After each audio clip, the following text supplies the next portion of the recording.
Hey everybody, welcome to True Vine. It's been a minute since I've made a video. We've had a couple of things going on.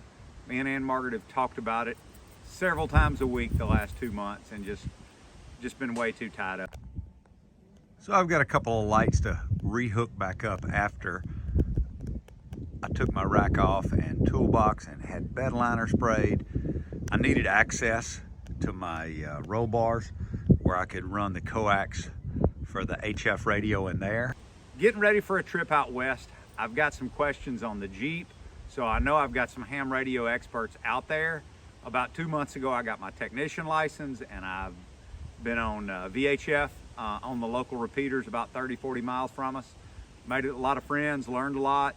This last Saturday, I took my general test. We are going out west to Utah and Colorado and New Mexico.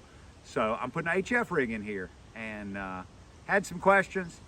Was gonna send some videos to some friends, but I thought my ham friends, my Jeep friends, I can make this little video and send it. Here's the radio, ICOM 7100.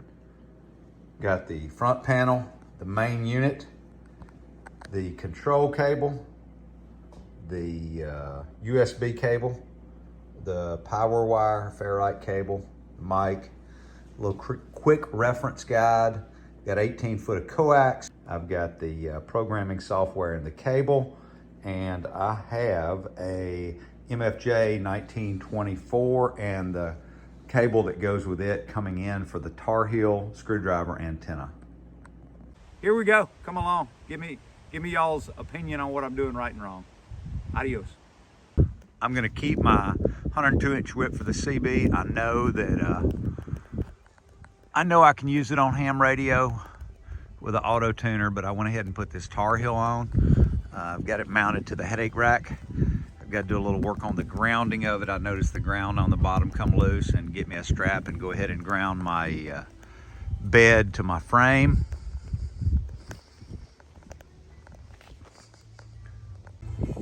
I have this bar up top that runs from the middle of the Jeep to the front. That's made for mounting radios and a million other things too. I've got my GMRS here, and then I had my Cobra CB there. I've got my main unit for my 2730 up there that's just temped in, and I'm gonna take it down and put it in another vehicle, but I do not want to mount the main unit for the 7100 up there. I want a little more headroom. So I went ahead and pulled the back seats out. Probably gonna do a 40% seat delete in all of my looking. This is about the best placed, best protected. I can put them under the seat, but there's a chance that they may get wet. So got good access. It's right here next to the antenna. So 4 foot of coax should cover me there, and I can come in. I can bring my power under and wire loom it back up to the battery and go direct. I have the coax run in that roll bar right there. 2 of them. Matter of fact, I have a coax for the GMRS and I have a coax for the CB for the 102-inch whip. A little bit of a hassle to take them loose, but it's a great place to run the wire, and it's definitely permanent. I have power wires up top.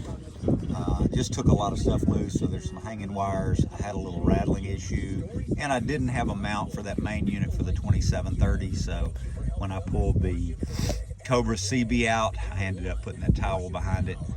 It cuts out a little bit of the airflow, but it's coming out anyway. Thanks for taking the time to watch, guys. I would love your opinion if you have any advice for me. I will be mounting the ICOM 7100 to the dash bar with a ram mount and running the control cable down and under back up to the main unit behind the back seat.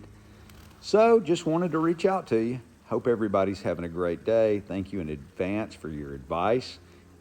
Any advice you give me would be appreciated.